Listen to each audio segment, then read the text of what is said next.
Congratulations to today's daily shoutout winners. If you want to win a shoutout, leave a nice comment down below for a chance to win a shoutout in my next video.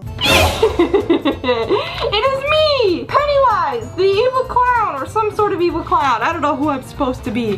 But hi, welcome to my YouTube channel. It's your girl Lyssy. And today, guys, we are coming back with another scary video because it is Halloween time. And if you guys couldn't tell, I like Halloween and I like scary stuff. Also, guys, if you guys are new here, be sure to hit that subscribe button because we are almost at 2 million while I'm filming this. I think we might be at 2 million because I'm pre-filming this video. So when it's up now, I might not have 2 million, but when I post this, I might have 2 million. Also, guys, if you guys are excited for today's video, be sure to drop a like so the scary clown doesn't come haunt you in your sleep. But today, guys, we are going to be talking about more of the scariest, most cursed, and most terrifying children's toys that were ever made to this date. But there's a twist on it. I actually went onto my Instagram and my Twitter and I asked you guys, yes, my followers, what you guys personally thought were the most cursed and scary kids toys in your opinion. By the way, if you guys have not followed me yet on my Instagram or Twitter, definitely be sure to do that so you guys don't miss out on the chances of being in future videos like today's video. But guys, some of my amazing fans and supporters luckily did respond to my tweet and my Instagram story, and you guys told me what you thought were the most terrifying scary kids toys. So today we're going to be going over what you guys said. So the first doll we're going to be talking about today is Jill the Talking Doll. And huge shout out to T4EL3, one of my followers, for suggesting this doll. I actually haven't heard of this doll until today, so thank you for sharing it. So Jill the Talking Doll was a very lifelike doll. She actually had a lot of emotions that she could show on her face and through the movements that she was programmed with. And the marketing slogan behind Jill the doll was, "I'm a lot like you." A lot like you. That was her famous slogan, saying that she's always like whoever buys her because she's so lifelike and human-like and picks up on the characteristics of the doll owner. This doll is extremely interactive. She responds to your answers and changes her story accordingly. But however, she is rather large and quite heavy and a little bit terrifying. She is wearing a striped colorful shirt and she has curly blonde hair that's up in a ponytail. And she can even blink. The lifelike movements that this doll has are terrifying enough, along with the commercial that was made for this doll. Not only is all of that terrifying, but this Jill doll even has a speaker that's built in exactly to the middle of her chest. Like, out of all places on a doll, you know, you'd think you'd have some more options to put a speaker. Like the kids are just ripping off the doll's clothes and then they just boom, see a speaker in the middle of their doll and they're questioning everything. That was kind of a weird spot to place a speaker. I mean, the back does have a huge battery slot on this doll, so maybe that's why. What's so bad about this doll that it makes it on the creepiest list? Well, let me explain a little bit more. There are so many videos that I found online showing this doll having full out conversations. Take a look for yourself. I was reading a magazine the other day,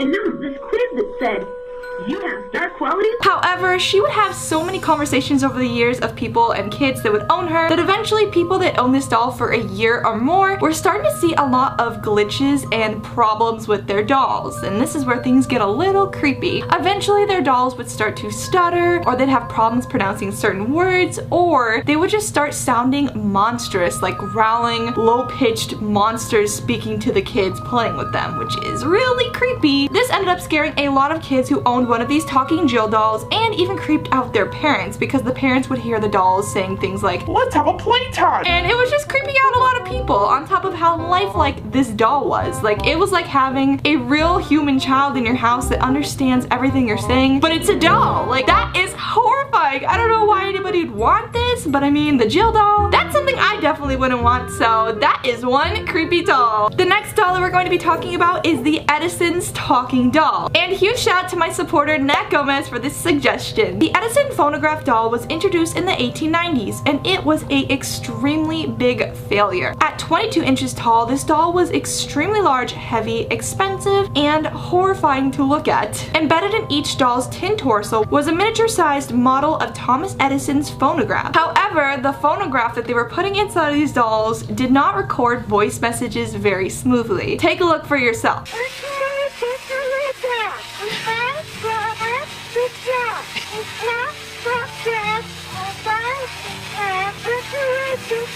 Yeah, that clip we just played was what the doll sounds like in real life. It sounds horrible. It sounds like a horror phone call from like a horror movie, or just like, I don't even know, they just sound possessed. And even Edison himself knew that they did not sound good. That's probably why they flopped and failed so hard, because no kids really wanted a doll that sounded like that. However, Edison's talking doll was a huge historic step in the phonograph history, as it was the first phonograph marketed for home entertainment back in the early days. The original price was $10 with a simple build, and $20 to $25 with a full dress outfit on the doll. That was a huge sum of money back in the time that this doll was released, especially for what it looked like. That was equal to about 2 weeks of salary for the average person back in those days, because working, you didn't make much money back then, so that was one very expensive toy to buy for your kids, so only like wealthy people could have done it. So altogether, these dolls were not only creepy and ancient, but one of the first ever made dolls and one of the scariest, creepiest, most ancient dolls and toys ever made that just did not go well. The next toy we're going to be talking about is the cymbal banging monkey. And I'm sure you guys have all seen these horrifying things. Ugh, I hate them. Fun fact, really sad fact, I do not like monkeys very much. I don't know why, but monkeys actually kind of scare me. Just a little bit. I mean, I don't know what it is, but they just creep me out, especially the cymbal banging monkeys. Huge shout out to Addison Lynn 07 for this suggestion, by the way. Thank you for suggesting this. A cymbal banging monkey toy, better known as Jolly Chimp, is a mechanical deception of a monkey holding a cymbal in each hand. When activated, it repetitively bangs its cymbals together, and in some cases bops its head, chatters, screeches, grins, pops its eyes out. Literally, the eyes pop out of the head of this thing. Does flips and more. This monkey does a lot of stuff. Of course, it bangs its cymbals. We all know that. That thing would be so annoying. There are both traditional versions and wind-up versions, as well as updated battery-operated cymbal banging monkeys. The Japanese company Daishin CK manufactured the classic cymbal monkey during the 1950s to the 1970s under the name Musical Jolly Chimp. It screeched and showed its teeth when its head was pressed. It had a black on and off lever on its back and came with a green arm tag. But imagine you wake up in the middle of the night just to see your cymbal banging monkey sitting across the room staring at you, just going like this.